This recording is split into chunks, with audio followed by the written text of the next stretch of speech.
అందరికీ నమస్తే అండి. ఈ పూట మన వీడియో ఏమంటే మదనపల్లిలో మన ఆశ్రమం ఉంది అని నేను చెప్తా ఉంటాను కదా. అక్కడ ఆశ్రమ ఫౌండర్లు వీళ్ళేనమాట. వీళ్ళు మదనపల్లిలోనే ఉంటారండి. ఆశ్రమం దగ్గరికి మేము వెళ్ళినప్పుడు అమ్మ ఇంటికి ఒకసారి రండి అన్నట్లుగా ఆహ్వానించారు. వాళ్ళ ఇంటికి వెళ్ళాము. అమ్మ ఈరోజు ముఖ్యం కాదు, మీరు దసరా పండగకి నవరాత్రుల్లో ఒకరోజు మా ఇంటికి రావాల్సిందే అన్నట్లుగా చెప్పారు. తప్పకుండా వస్తానని చెప్పాను నేను కూడా.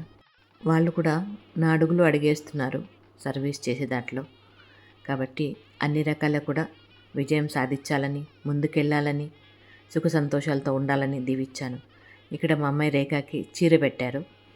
అదే మా అమ్మ రేఖకి చీర ఇచ్చారు మీకు ఇలేదనుకుంటున్నారు కదా. ఏం లేదండి, వాళ్ళు పండగ ఆహ్వానించారు కదా నవరాత్రుల్లో ఒకరోజు. ఆ రోజు వాళ్ళ చేతులారా వాళ్ళ నేసిన చీర, వాళ్ళ చీరలు నేస్తారు. ఆ చీరని పసుపు కుంకంలో నాకు ఇవ్వాలనేది వాళ్ళ చిన్న ఆశ, అంతే, ఇంకేం కాదు. ఇది ఈ పూట మన చిన్న వీడియో. నచ్చితే లైక్ చేయండి. ఓకేనా? Thank you.